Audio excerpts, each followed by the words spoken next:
Straya. How are you going? Hey, are you good? You should be. Why is that, Jim? Well, it's hump day, Wednesday, January 28 all day, and that's probably the last Wednesday of the summer where you can just cruise into the weekend and like do no work tomorrow, Thursday, Friday. You're basically off. Just spend that at the pub. It's fine, right? It's the week after Australia Day. No one cares about this week anyway. So you got it from your boss, Jim. Just chill out, mate. It'll be fine. Don't worry about it. Enjoy the last, bit of January. Watch some tennis. Watch some NBL. You'll be right. Watch some NBA, of course. Anyway, I am your host, James Clements, here in Laurentiis Studios, and it's too damn hot. And the rent's too high, I'll tell you. Today's show, quick one. 5 big stories right now that Jim cares about, essentially. It's really the 5 things that we're going to be looking at as the trade deadline fast approaches, etc. These are the 5 things happening right now that are like, that's pretty interesting for insert this interesting thing here. So we're going to do that, all right? I've been spending all my time with the squid. It's been awesome. Last day of school holidays today, so I've got a quick one for you today. We'll do the rising stars, a bit of other little bits and bobs, but that'll be it. So let's get into it without further ado. Episode 1343 of NBA Straya. Let's go!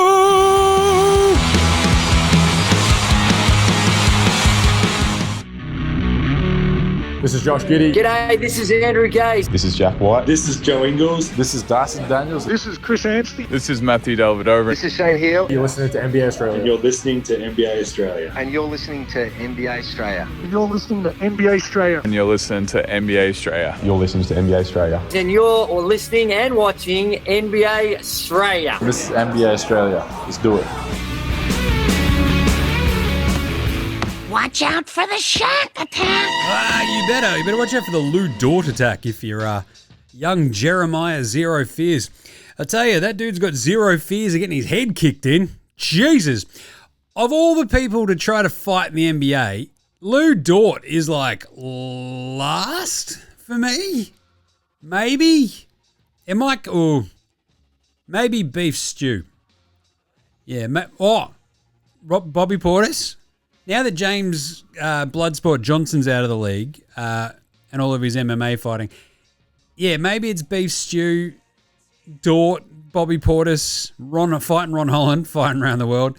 But that's like top dudes that you don't want to screw with. And Jeremiah Fears is like, I'll fight anybody. I'm an idiot. You're like, oh, God. That kid's a moron.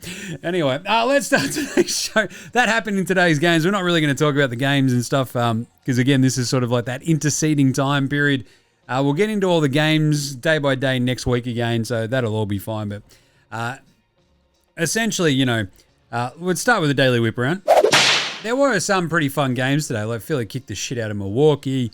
OKC, the Pelicans punch on at the end was a very strange ending to that one. Detroit just eked by Denver because Jamal Murray couldn't hit 3 free throws at the end of that, free for free. Brooklyn Phoenix got into a bit of brouhaha as well. It was fight night in the NBA, which is very fun. And then, I don't know, it's just a strange time. But anyway, let's do some news.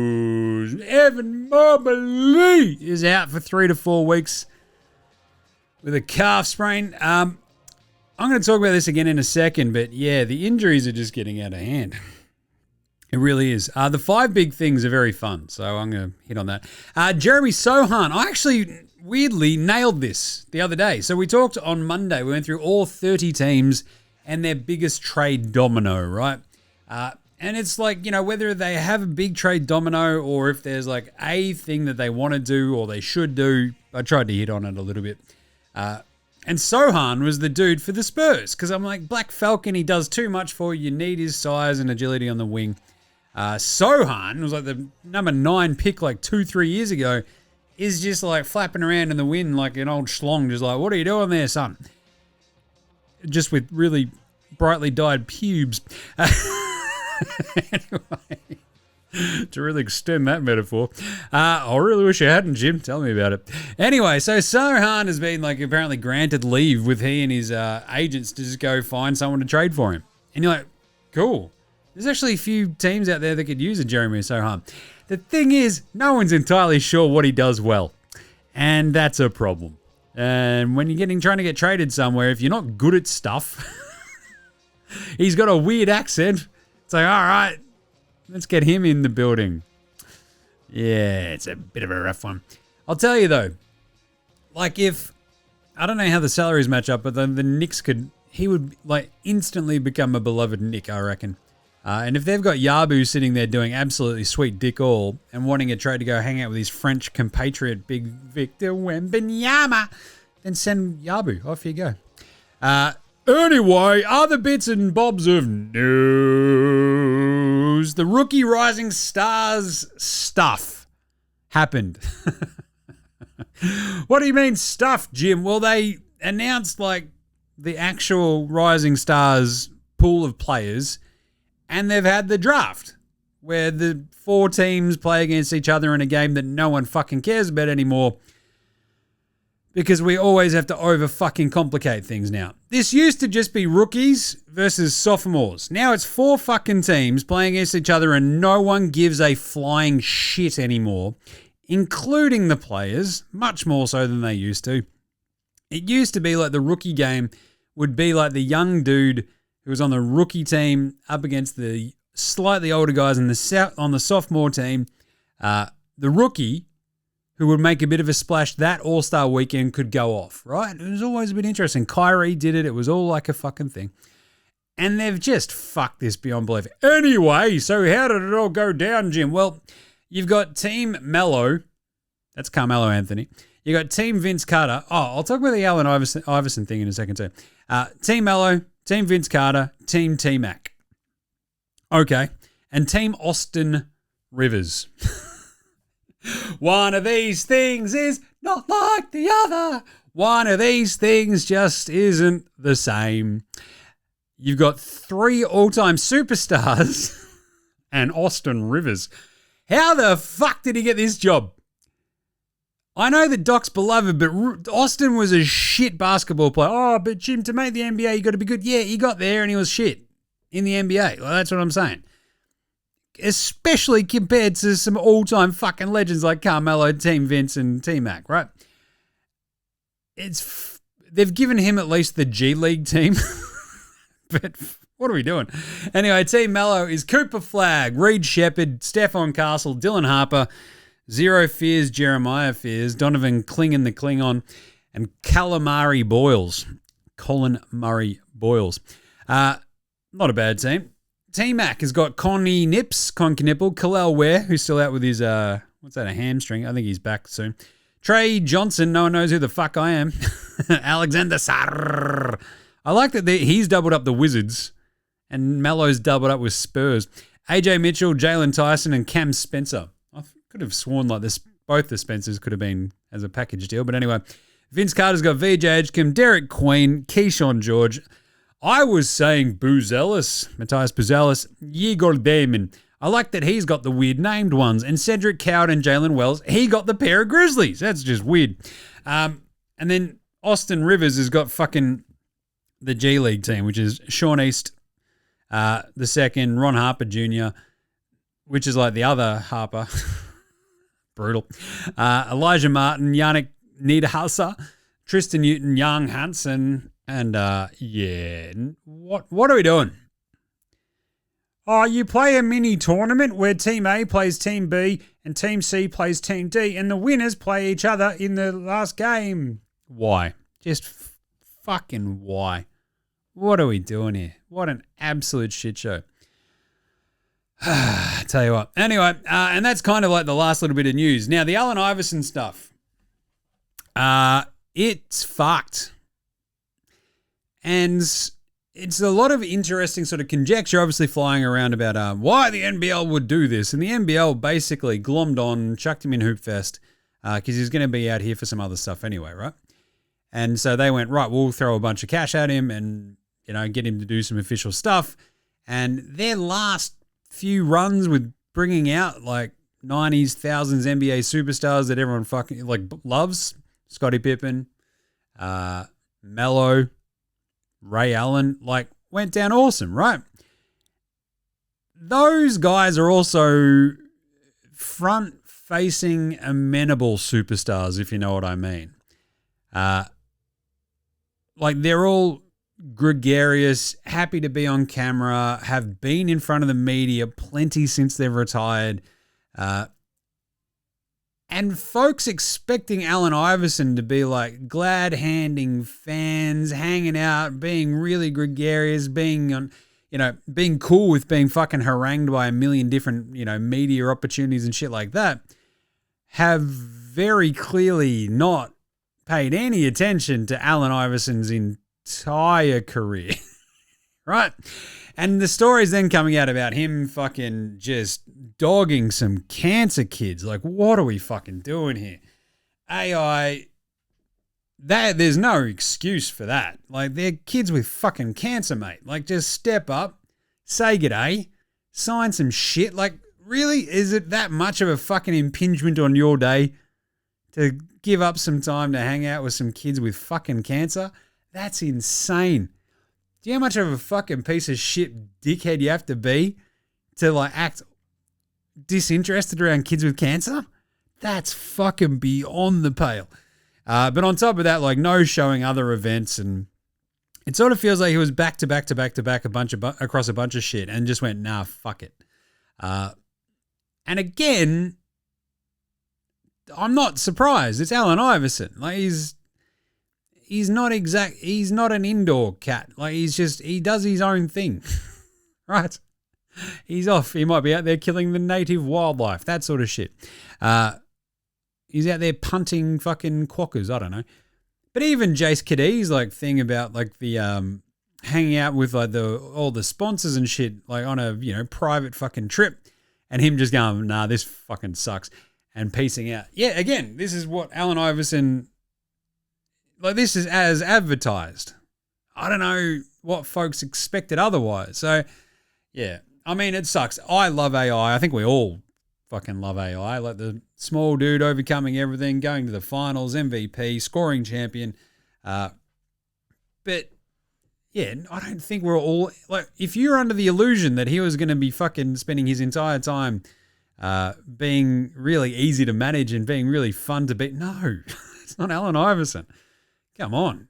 You can't book him into like a cajillion fucking things and think he's going to do it. It had to be like one or two fucking things max and sort of like hope for the best.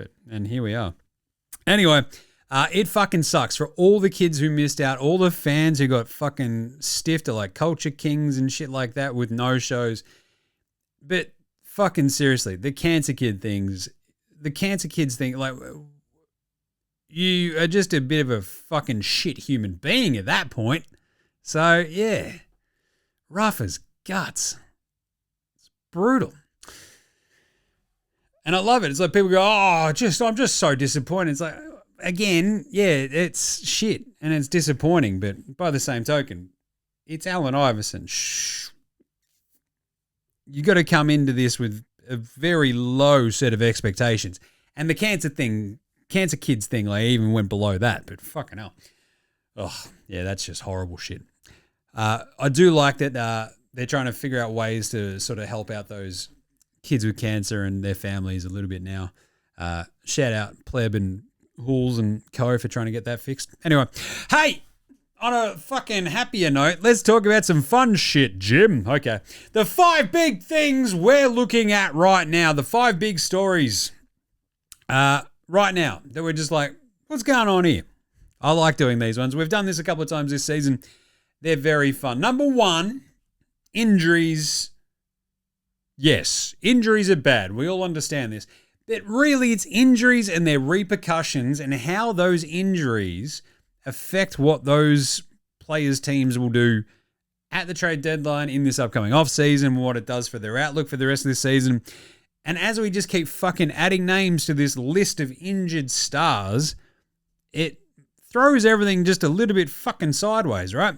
Because you add Mobley now to this list. They've already got Garland out. And he's got his toe thing. He's probably going to come back pretty soon from that. But at the same time, it's just a team that can't get all its fucking players on the park for any stretch of time. They have quite literally their most used 5-man unit last season, the Cleveland Cavaliers. That's right. Cleveland! What was it? Strus. Yeah, it was Garland, Mitchell, Strus, Mobley, and Go the Fro, Jared Allen, has played 0 times together this year, right? And now, in a very similar vein of like Orlando, they're like, why are we underachieving? And Cleveland had just been on a little bit of a run. They've won 4 straight. They're looking pretty good. They're back up to 5th in the East. 8 games above 500. It's a bit of a disappointing season. I get it. But they were like, all right, runway, last third of the season. Let's kick some ass and take some names. Ba-boom. Mobley out.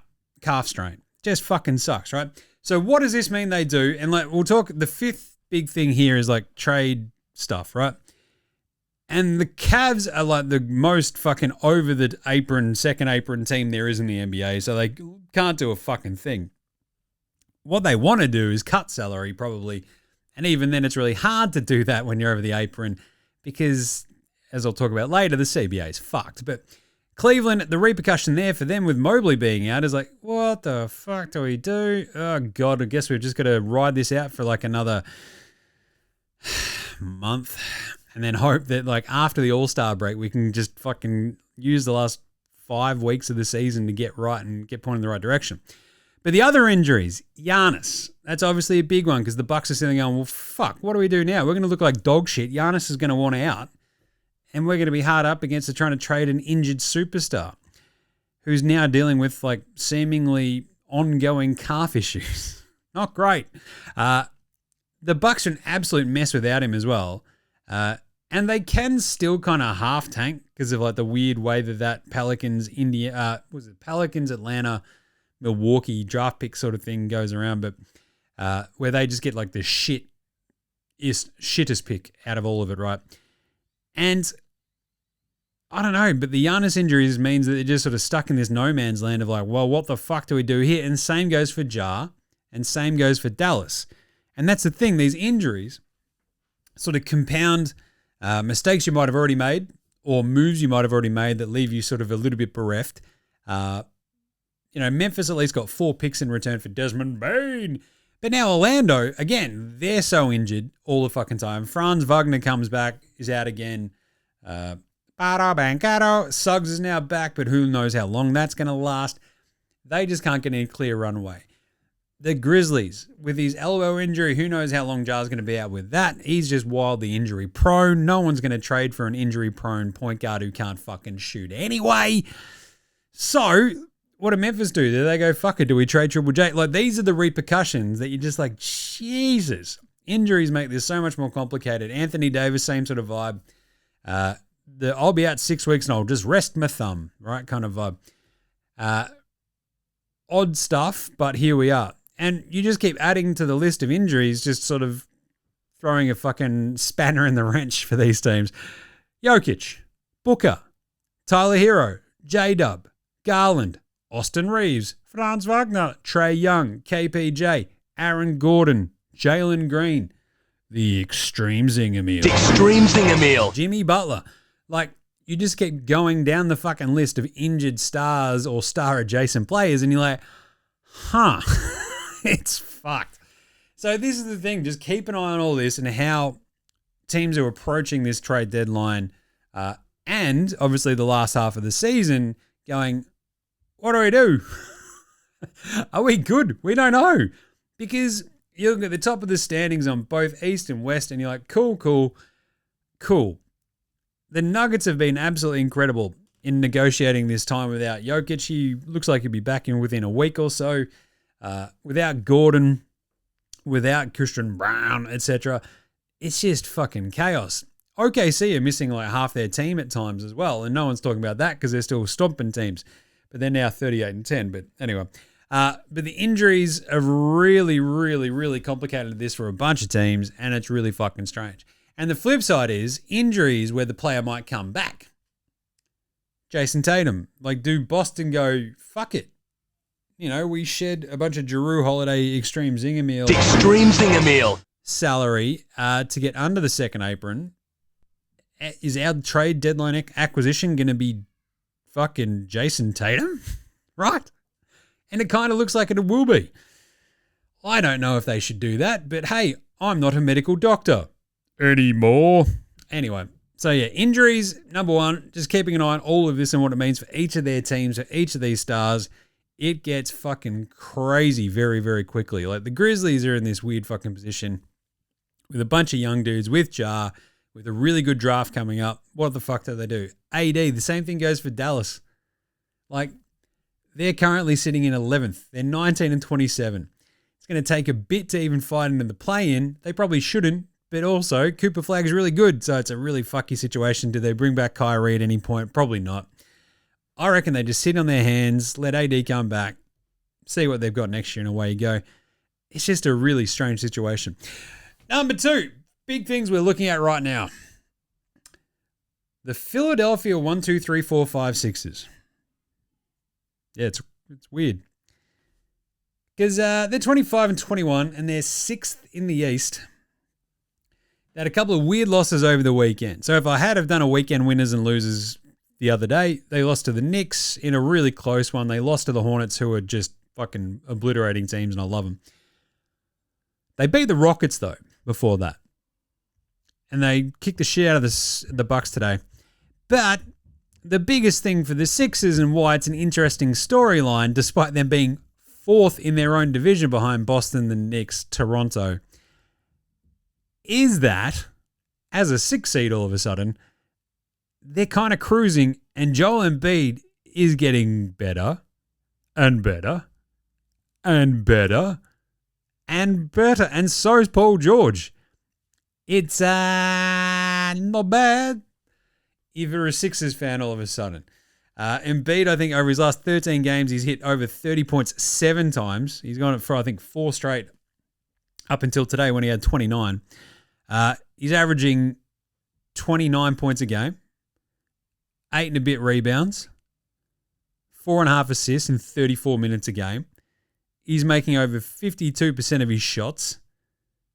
He's getting to the line 9 times a game.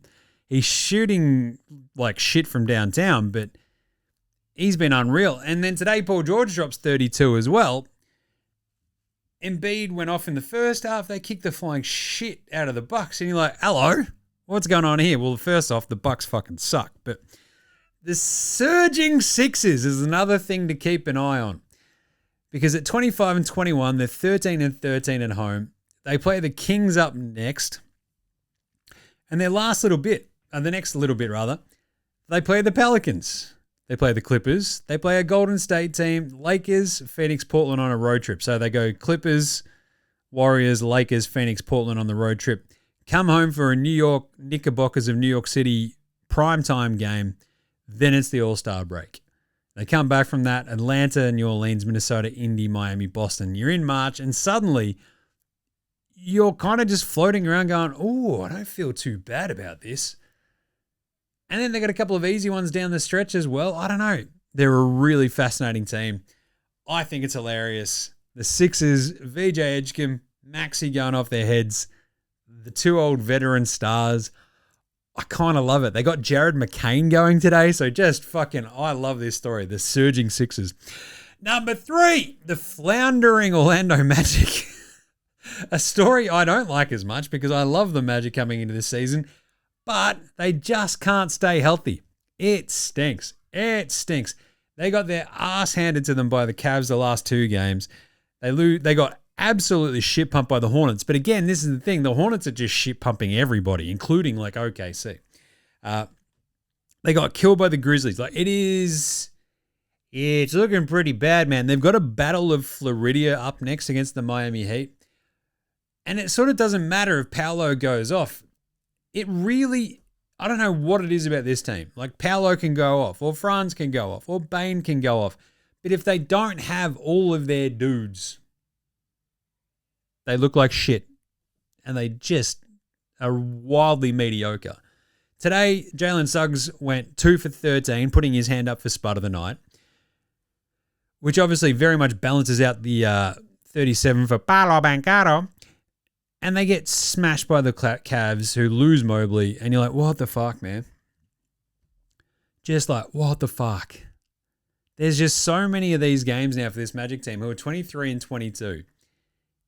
All they need is just to get their dudes healthy, get them pointed in the right direction. Or they're going to have a very fucking tough conversation with themselves in the mirror and go, is Jamal Mosley the dude? Because it felt like he was, and right now it does not. And there is sort of something to be said where you just, if you don't have all your dudes, and there's like zero resilience when this is happening, then what the fuck's going on? Right? You see other teams like OKC go, fuck it, we don't care who's missing. We're going to kick the shit out of everybody. Portland kept sort of doing that for a little bit as well, right? It's a real worry. And I guess the sort of flip side of that is the surging Hornets. So it's kind of like this is a little bit of a, Southeast Division. What's going on there? Kind of thing to keep an eye on. The Charlotte Hornets are 19-28. They've won 6 of their last 10. And after their shit start, they've been really fucking good and have just blown out the Magic, got by the Wizards, kicked the shit out of the Sixers. They got the Grizzlies up next. This is a team that's beaten the Nuggets, beaten the Lakers, and just keeps beating fucking everybody. It's beat the shit out of the Thunder, don't forget. Like, they beat the Jazz by 55 points. The thing to keep an eye on there is Connie Nips is fucking neck and neck with Cooper Flagg for Rookie of the Year all of a sudden. And it is chaos. Can they fight their way up to the play-in? It's a little bit of a jump because Atlanta have suddenly sort of turned it on as well. They've won 3 on the trot. They're back up to 23-25. The Magic are just a little bit shitty. Nobody trusts Miami. They're 25-22. And here we are. I kind of love this Hornets team. Oh, duh. Ring a ding, ding, ding, ding. Oh, duh. We know that, Jim. But they are trailing only the Hawks. We know the Bulls will stay at about 500. They're going to make up 3.5 games on the Hawks. It's going to be a tough ask, but jeez. Love this. Love this. Love this Charlotte team. I'm wearing the Hornets hat today as well if you're watching on the YouTube. Number 4. The overall 1 seeds. It's obviously the Pistons and the Oklahoma City Thunder, right? 38-10 for OKC, your reigning champions. The Detroit basketballing Pistons are suddenly 34-11. And geez, Jim, is the number 1 overall seed important? Yes, it is. Or at least it has been of late, because the overall sort of 1 seed making the finals has been pretty good in the last decade. I think they've won the title, was it 9 times? Or thereabouts. It might actually be a few, I don't know. Thunder, Celtics, Nugs, got to go, then skip 22 and 21, which was hilarious because the Bucks were the 1 seed for a million years in like the, 18, 19s and stuff like that. But then you get the Warriors and Cavs, etc. And they sort of just batted back those 1 seeds. So in the last 10 years, being the overall 1 seed is actually pretty fucking important. And then suddenly Detroit is looking pretty good. They are 4 wins back, but only 1 loss back of OKC right now. So they've got a few games in hand. They're playing really fucking well.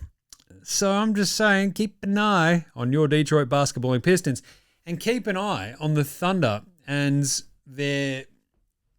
I guess the toughest part about their season was always going to be, and like the 70 win part of it, was there going to be a contender that rose from the ranks below them in the West that kept pushing them to win 70 games? There was the argument about complacency, right? If you look at like the 73 win Warriors, they had like a 60 fucking 5 win Spurs behind them and stuff like that. And so they kept getting pushed and pushed and pushed and pushed.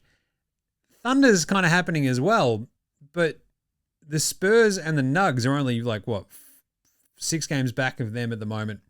31-15, 31-16. The Rockets as well are only on 16 losses. So the problem for the Thunder is that they keep losing to East teams. Like, they lost to the Pacers the other day. They lost to the Raptors. They lost to the Heat. They lost to the Hornets.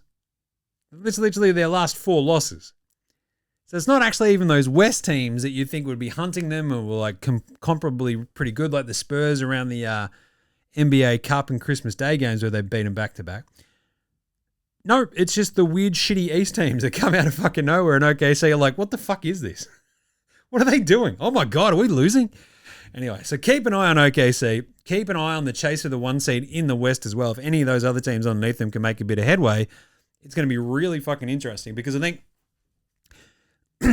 the overall seeds as we get into the back half of the season, the 1 seeds are obviously important if like it all goes chalk and Detroit and OKC end up in a finals.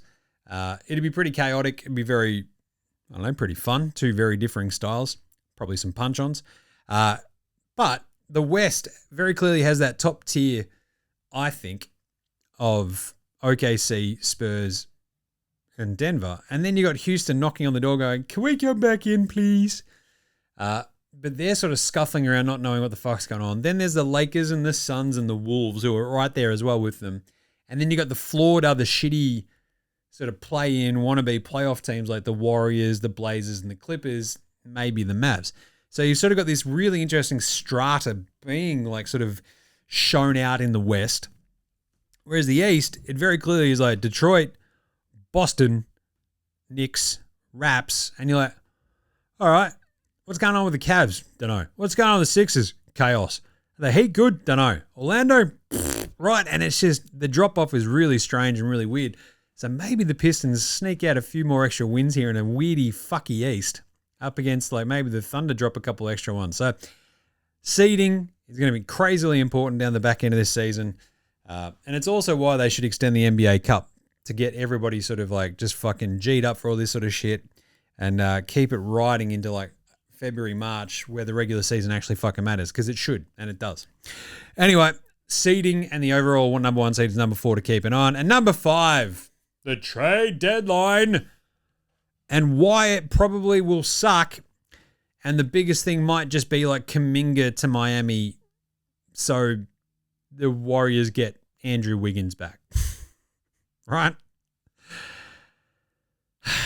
Why is that, Jim? Well, the CBA and the latest agreement between the Players Association and the teams and the owners it's shit. It's just fucked. So you got dudes about, oh, well, we're making like fucking 50, 60 million bucks a year. It's like, that's fine. Can your team put a team of decent players around you? It's like, yeah. We've got plenty of money. It's like, but do ya? Because what happens once you hit that second apron is you start getting punished quite brutally. That's why you sort of saw teams like Boston dip out of the second apron in the offseason and sacrifice good players and then just go, fuck it, we'll turn Jaylen Brown into an MVP and away we go. But it's weird because all these teams have to watch the bottom line and be afraid of the hard cap aprons because it's a hard cap. Because suddenly once you start getting draft picks frozen and all this sort of shit, it's just a fucking hard cap. And with all these wildly punitive sort of repercussions, everyone's shit fucking terrified of doing anything that puts them over there. And because of all these weirdly fucking punitive repercussions and the language there within of this fucking CBA, the ability to like trade is very, very limited for these top teams, where they've essentially got to match salaries. They can't collate salaries sometimes. But even to like a different extent, even if you're not under those or even if you're not in those aprons, you still have to match salaries to like a terrifying degree. And you're like, this is just fucking stupid. Like one team has cap space currently, 1 out of 30, and it's Brooklyn. And they're clearly not trying this year. And it's like, okay, making this a lot tougher for everybody has made, you know, there's a lot more parity in the league. We get that. Parity is good. But a collective bargaining agreement, a CBA that basically is just like, hey, if you build a team the right way, you can't keep it together. You're like, what the fuck is the point of this? This is stupid. Or it's like, if you build a team the right way and you need one more piece, we're going to make it really fucking hard for that to happen. You're like, this is just dumb. Because essentially, most of this was meant to be geared towards you keeping your players. And that's a good thing. I like that. I like it when a star player will just stay with the team for their entire career, this sort of shit. And it's good. I think that's a good thing for fans. I think player movement drives engagement, that sort of shit. But I think it's bad for the overall product. If you ask a casual basketball fan, hey, what team is Jimmy Butler on now? And they go, Miami. And it's like, ba-boom. You know, if you go, right, what team is Kevin Durant on right now? And they just go, Brooklyn? Right? When they start moving around too fucking much, it just gets fucked. And like, I can see the reasoning behind it, but the punitive measures for teams wanting to spend and being able to trade, it feels like it's for very, very, very scant reasoning. Like, no NBA team is losing money, and that's like a lot of what the sort of revenue sharing system was sort of built in to ensure, right? So the teams share all this cash from basketball-related income, BRI, whether it be that or, you know, all the merch, the broadcast deals, all that sort of shit. And the arenas are fucking charging an arm and a leg for tickets. They're selling a fuck ton of tickets. They're making money hand over fist in a lot of markets. Yes, some of the other markets are struggling. Like Sacramento, by putting together a fucking horribly shit team, are sitting there going, wait a minute, why are we not selling tickets? Like, guess what? It's because you put together a horribly shit team that makes no fucking sense, you idiots. But with everybody making a shit ton of money, if you're crying cheap, fucking sell your team. Like, they've all gone up in so much valuation. Just sell your fucking team and move on, right? But what that has then meant is that there's sort of become this fucking dogfight between the Players Association and the owners and the NBA, trying to get this collective bargaining agreement and trying to protect the owners from themselves a lot of the time.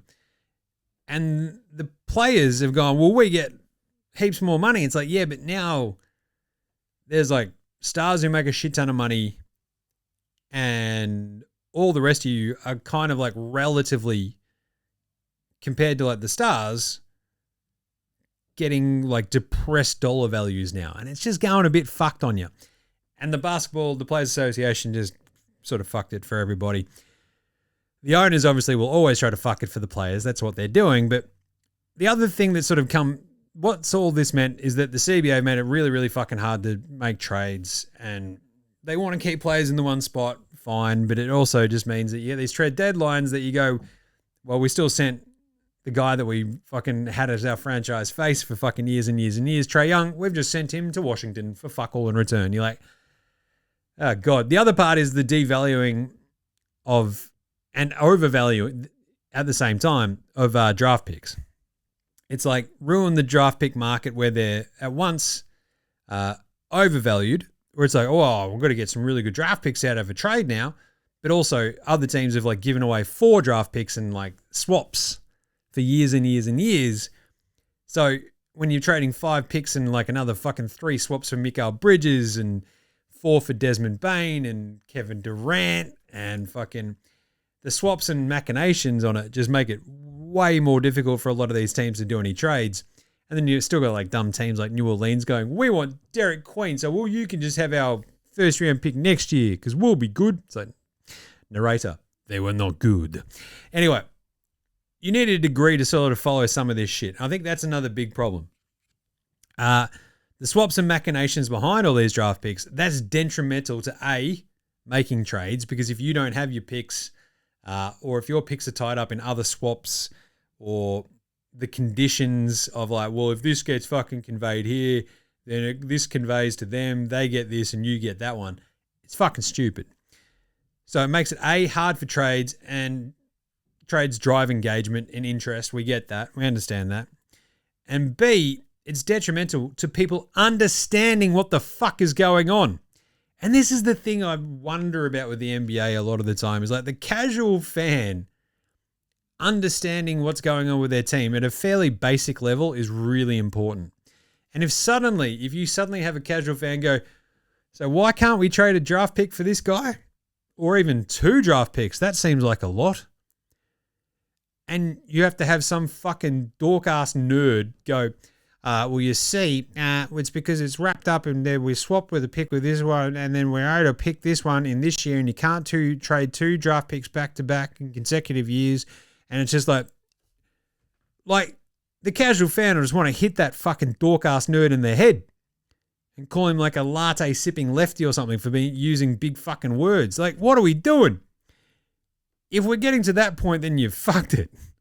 Because now you can't make trades and you're losing casual fans because they don't know what the fuck's happening at a trade deadline. It's like, shouldn't there be trades? It's like, well, no, it's cars. We can't do this. And they're like, what the fuck is going on, right? My fix for the draft pick thing has obviously always been easy. It's stealing Santa rules. Stealing Santa, right? If you've ever played that at Christmas, the fucking gift can't be taken or stolen from you a person can't be stolen from more than twice. A certain gift can't be stolen more than twice, etc. Basically, a pick can't be traded more than twice. If you involve that pick in a trade coming to you, guess what? You have to be really fucking certain on that because you're stuck with that pick, right? You can't then use that as another asset. You're stuck with it. And I reckon we should also instigate a very fucking clear one. Picks more than 3 years away can't be traded. Starting with fucking go to 2032? Because now it's like 7 years. They even want to extend that. Fuck that. Shorten it. So you depress the market for having draft picks in fucking trades and shit. So you're not trading away fucking a decade's worth of picks. How has nobody fucking come up with this yet? Why am I the only ideas man here? This is fucking stupid. I am the vice president of common fucking sense after all, right? Like Adam Silver, come on. As I've said, we're talking middle six figures now because my price just keeps going up because you keep fucking shit. But anyway, picks more than 3 years, 3 years away, can't be traded starting 2032. Starting after 2032 right now, right? So you've got all your fucking years up until then because people have already traded picks up till then because it's 7 years away or whatever. We've just fixed the draft pick shit and you can't fucking put, you know what? You can't put protections on it at all. Everything's unprotected. I'm sick of this fucking, you can protect it here to there. Why? You either want the pick, you either get the fucking pick, you don't. Simple as that. Anyway, so doing all 30 teams the other day, as with that domino stuff, is what I've fucking discovered is half the teams don't really have the wherewithal to make trades or can't make trades because they're either up against an apron, they can't really get better. The players aren't really there for them to trade for to get better without getting fucked by the CBA. The other half want to probably trade players that either no one wants or no one can afford, right? And so you're just stuck in this weird middle bit where it's even Brooklyn going, fuck it, should we just keep Michael Porter Jr.? Right? Because, we traded him for 2 firsts. Are they 2 good first round picks? I don't know, man. And if you just instigated my rules of unprotected picks and you can't trade picks more than 3 years away, cool. It's we just got 2 picks and they're going to be unfucking protected. Or you could get 1 for Michael Porter Jr. It's an unprotected pick. You roll the dice if you want to make that trade if you're Brooklyn. Or you keep the guy and fucking develop him in your market and he becomes a star for your fans. It's not a rock and a hard place. It's just fucking common sense. Anyway, that's why I'm on the vice president of common fucking sense. Anyway, basically what it's going to come down to is we might have a trade deadline where any of Ja Morant, Giannis Antetokounmpo, Anthony Davis going to get traded? Maybe fucking not. It might be Kuminga for Wiggins is all we get. But in the last week of a trade deadline, that's where 75 to 80% of the trades all happen. We've had one, right, with the Trae Young trade. Some stuff will happen.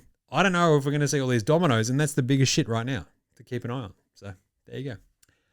5 things to keep an eye on with Jim. Love that. All right, quick look at the games for tomorrow. If you're following along over at Dabble, we are doing a pretty good job at the moment. Just saying, so keep an eye on that. You can follow all of our picks over at Dabble. If you just hit on the link in our show description or in our social bios, it'll take it to you. Take you to them, basically. Or you can also help support the show and buy us a coffee. buymeacoffee.com/NBA Straya. The link for that is in our bios and our show description as well. Basically, it's our Patreon. We put up the list from the 30-team trade deadline dominoes the other day. I am working on the Teams as Bands show that should go up tomorrow. Look out on Thursday because the squid's not here. I've actually got a bit of time to put it all together. It's already taped, which is really fun. So I just got to get it together and get it edited. So buymeacoffee.com/NBA Straya. Help support the show. Buy us a coffee or a beer once a month. Join the Dead Set Legends Club and you get exclusive shit. So it's pretty simple. It's pretty good. Anyway, tomorrow's games. We've got a bunch of them, which is fun.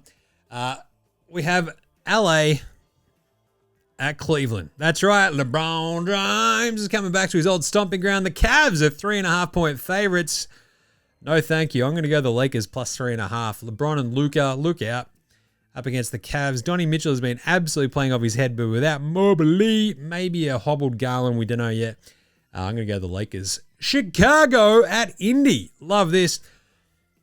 How dumb is fucking Reggie Miller, by the way? Oh, man. Oh, Kiv. He's talking the other, he and LeBron went hammer and tongs as like the best player in the league for 6 to 8 years. Reggie, what the fuck are you talking about? Derrick Rose, like his fucking career lasted for like 4 years. And LeBron shut him the fuck down in that conference finals that they played because he guarded the fuck out of him. He couldn't do shit. Get the fuck out of here.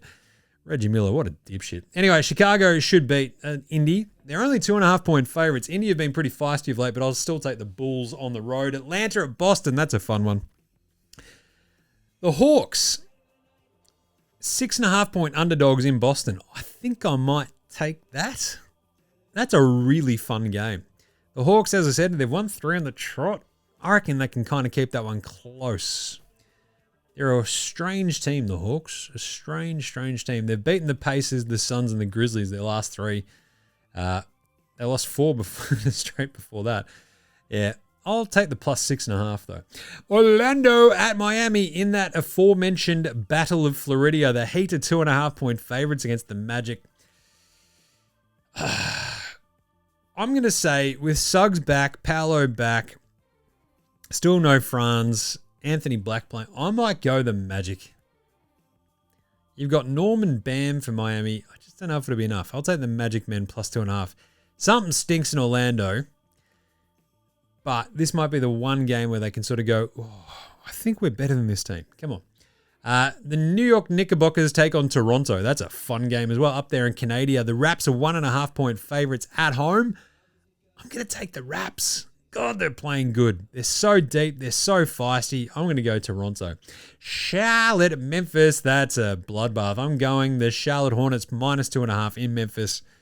Poor one out for the poor Grizzlies. They are tough at times, and other times they roll over and show their bellies. So do the Hornets, but the Hornets can also just put up 150. So I'm going to go the Hornets. Minnesota at Dallas. Big one for the Wolves, who have been looking a little bit sketchy of late. I sort of talked about this on the show on Monday. They sort of got their ass slapped around by the Warriors, and they almost flipped it around and full on reversed it. 108-83 after losing 111-85 the time before. It's literally the opposite score. I'm going to go the Wolves. I think they are pretty big favorites in that game in Dallas. I just don't know if Dallas at home can put up enough of a fight against Ant-Man, Randall, and the sort of size and depth of the Wolves. Get the Wolves out of Minneapolis. Get them into Dallas. Yeah, we'll go Minnesota. Golden State, Utah. The Jazz are 10.5-point underdogs at home against the Golden State Warriors team. I'm going to take Utah. They keep doing weird shit. Like they beat... who did they beat? They lost by 12 today to the Clippers. I guess they're on a back-to-back. Yeah. Maybe Golden State blow the doors off them. Yeah, we might have to go Golden State minus 10.5. Yeesh. Because I think Utah didn't play Keontae George today, but I think they played Lauri Markkanen. So yeah, it's just their weird tanking strategy of like, we'll play some guys sometimes, I guess. It's just fucking odd. Ace Bailey had 20 with 0 assists, 1 rebound, 0 steals, 0 blocks. Ace Bailey, you be you. Yeah. Yeah, let's go Golden State. And then San Antonio, Houston, an absolute rip snorter at the end of your day. Woo-wee. Houston are 2.5-point favorites at home. I'm going to take, I think, Houston. Alpi Şengün looked so good the other day. Barely missed a shot. Those two teams hate each other. I'll take Houston because they're at home. They've got KD. I like the Spurs a lot, though. Oh, let's have a look. How have those two teams played against each other this season? Spurs being in 112, 121, 110. Houston won the last one. Yeah, won it by 5, a week ago. Yeah, I'm going to go Houston again at home. That's a tough one, though. It's very fun. What an awesome day of hoops we've got tomorrow. So, there you go. But that's it for today. Hope you enjoyed that one. Just a nice sort of quick hitter-ish kind of one to, expunge some basketball thoughts, basically. Anyway, remember, go support the show. buymeacoffee.com/NBA Straya. That's our Patreon. We'll have the exclusive new episode up tomorrow as well. So you can listen to me rabbit on about teams as bands, which is pretty fun. And also, you can follow all our picks over at Dabble. Just use the code NBA Straya. Find us. You can hit the link in our show description or our social bios as well. Anyway, follow NBA Straya on Twitter, Facey, IG, YouTube, and TikTok, of course. We'll have some power rankings go out as well. The short videos that should be going out tomorrow afternoon. Get around NFL Australia with myself and Gaz. Me being an insufferable Pats fan is very fun because they're back in the soupy. Woo! Can't wait for that. Come down to the Catfish as well for a Super Bowl party for NFL Australia. That's right, we host the Super Bowl party there. It is a great time. It's the best party in town, easily.